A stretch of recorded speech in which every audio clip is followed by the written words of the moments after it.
Regardez, on va parler précisément de ces paradoxes. La Russie qui développe des armes de façon tout à fait massive, et notamment en termes de Sukhoi, en termes d'ogives, et en même temps du système D de manière absolument étonnante, jusqu'au recours à des animaux. Oui, je vous préviens, c'est Darius qui était passionné par le sujet. Moi, j'étais un peu dubitative en voyant ces images.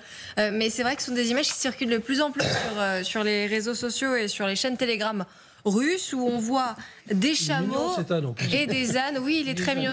Mais en fait, c'est Darius qui a été très attendri par la bête et qui voulait qu'on montre ces images. Mais alors, plus sérieusement, on voyait dans les légendes que ces animaux étaient utilisés pour transporter les munitions. Est-ce que ça vous semble possible? Oui, c'est possible. On le fait, nous, par exemple, avec les troupes de montagne, les Pakistanais, les trucs. C'est honnêtement. Les mules. Si, moi je prends. Le son n'a pas été rajouté. Je précise, c'est le son d'origine. Ce n'était pas. Et personne n'imite pas la sur ce suite plateau de mon intervention. Mais donc, très bien. Je m'entraîne depuis très longtemps. Mais très sérieusement, comme disait ma grand-mère, il faut faire l'âne pour avoir de la voix. On a vu les trottinettes, on a vu le recours, et apparemment cette armée qui recourt. Non, mais c'est pas plus bête, tant qu'à faire. Ils sont capables de porter plus que nous. Donc un homme entraîné des forces spéciales, il porte 70 kilos. La mule. Mais les animaux, ils ont toujours été utilisés dans les conflits. D'ailleurs, à Londres, il y a un monument à la mémoire des pigeons voyageurs, des chevaux, justement, des chiens. On a aussi utilisé des dauphins pour aller déposer des charges explosives sous des bateaux. En fonction du terrain. Pour aller mettre des mines sous les chiens. Oui, puis même les chiens pour détecter les explosifs, etc. Donc, si c'est dans un terrain très accidenté. Ou même dans les tranchées. Oui, voilà, où on ne peut pas utiliser de véhicules tels que des voitures ou des camions. Et ben effectivement, plutôt que de les porter à dos d'homme, on les porte à dos d'âne. C'est pas surprenant, c'est juste... On ressuscite de vieilles pratiques qui n'ont d'ailleurs jamais été réellement abandonnées. Les tranchées, mais même pour la Seconde Guerre mondiale, la bataille d'Italie a été en grande partie du côté de Monte Cassino, gagnée par les Goumiers qui mettaient en œuvre des mules.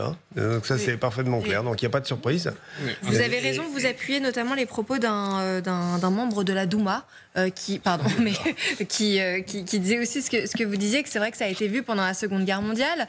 Et si des méthodes telles que des ânes, des chevaux et d'autres animaux sont utilisées pour livrer des munitions et des fournitures sur la ligne de front, c'est normal, ça a déjà été vu. Sauf qu'au XXIe siècle, les militaires russes doivent être surpris, surtout ceux qui ont été appelés, de voir débarquer des ânes plutôt que des protections réelles et des véhicules réels. C'est les chameaux qui me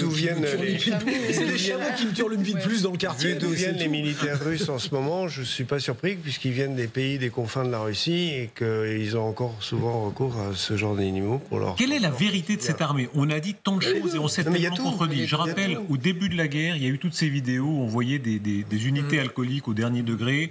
Et de façon un peu avancée, certains ont dit c'est une armée faible, elle va s'écrouler. À l'arrivée aujourd'hui, scène incroyable, on va voir tout à l'heure. Les mêmes qui disaient jamais on ne négociera avec la Russie disent on va être forcé de négocier avec la Russie. Qu'est-ce qui est vrai? C'est une guerre d'usure. Donc vous avez toute une série de matériels, en particulier parmi les plus modernes, qui ont été anéantis et détruits. Je vous rappelle quand même que la Russie a perdu l'essentiel de son corps blindé et qu'elle en est à sortir du matériel qui était stocké parce que jugé totalement périmé, et que c'est ce matériel-là qui est aujourd'hui envoyé sur le front. Donc il est certain que le matériel de guerre ukrainien a été usé comme on ne l'avait jamais imaginé. Donc ils en arrivent, ils en sont à la corde. Toretsk, dont on parlait, on cite qu'il y a eu énormément de véhicules civils qui ont été utilisés pour transporter les troupes, pour les amener au contact, parce qu'il n'y a plus de transport militaire. Les Ukrainiens ont bien fait les choses. Si on fait le bilan, est-ce qu'on s'est fait avoir? Moi, je suis frappé, c'est toujours intéressant, les réseaux sociaux, il y a à boire et à manger, il y a des oiseaux, des gens qui ont des problèmes de digestion, mais il y a aussi des gens qui disent les choses sincèrement. Beaucoup de gens regardaient la chaîne en disant, mais vous avez beaucoup dit, c'est une armée faible, elle va s'écrouler, et à l'arrivée, 3 ans plus tard, elle est plus forte que ce que beaucoup disaient. La vérité, non, plus forte, je suis pas d'accord. La vérité, elle est dans la nuance, elle est dans la capacité justement à distinguer ce qui a été fait par l'armée russe par moments qui était débile et très coûteux humainement et matériellement, mais aussi d'un autre côté par sa capacité à apprendre, à évoluer. et à s'améliorer, à se renforcer.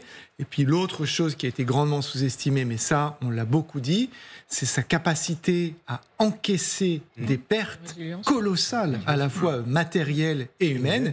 Mais comme le disait dans l'excellent reportage de Solène Rioux et Pauline Lormand, un membre des forces spéciales ukrainiennes, ces vagues qui se lèvent, qui meurent et qui pourtant continuent de marcher et d'avancer.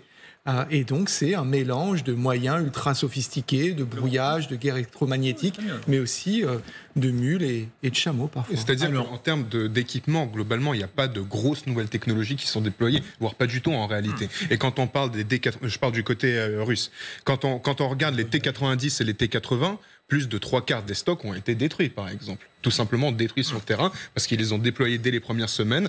Ça a été détruit par l'armée ukrainienne au cours des premiers mois. Aujourd'hui, on voit des équipements qui sont de plus en plus vieux. Et puis, on a parlé des obus. Si aujourd'hui, la Russie a recours à la Corée du Nord, justement, et à ses obus, c'est parce qu'elle a quand même des problèmes à ce niveau-là. Ça amènera le débat.